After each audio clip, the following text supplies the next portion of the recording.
দিদিকে দেখলাম নিজের বাড়িতে রবীন্দ্র জয়ন্তী পালন করছে।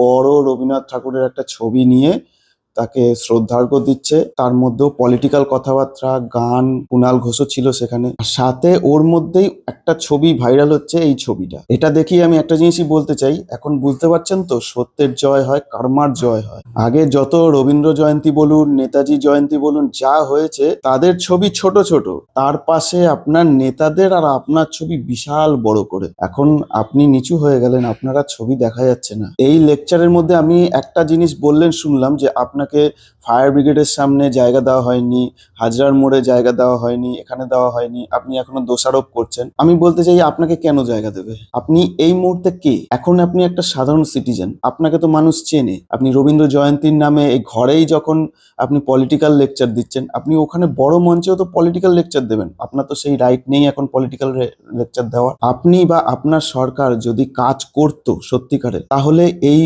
দোষারোপ চাপাতে হতো না বারবার। ইভিএম চুরি, এসআইআর এর চুরি, অন্য রাজ্যে কি করছে, বিভিন্ন অজুহাত। আপনি বুক ফুলিয়ে বলতেন আমি এই এই কাজগুলো করেছি, তাও মানুষ ভোট দেয়নি। এই কথাটা বলার আপনার সাহস আছে? যে কাজ করবে সে যদি চুপও থাকে, সে এমনি মানুষের ভোট পেয়ে যাবে। আপনি কাজের জায়গায় আপনি গুন্ডা মাফিয়াদের আরো বাহবা দিয়েছেন, আরো তাদেরকে লেলিয়ে দিয়েছেন। তারা যা পেরেছে তাই করেছে। টিমের মধ্যে যত ভালো ভালো লোকগুলো ছিল, যারা কাজ করার, যারা সত্যিকারের যোগ্য লোক, পড়াশোনা জানা লোক, তাদেরকে আপনি বিশ্বাস করেননি। তাদেরকে সরিয়ে দিয়েছেন বিগত দিনে আপনার দল থেকে।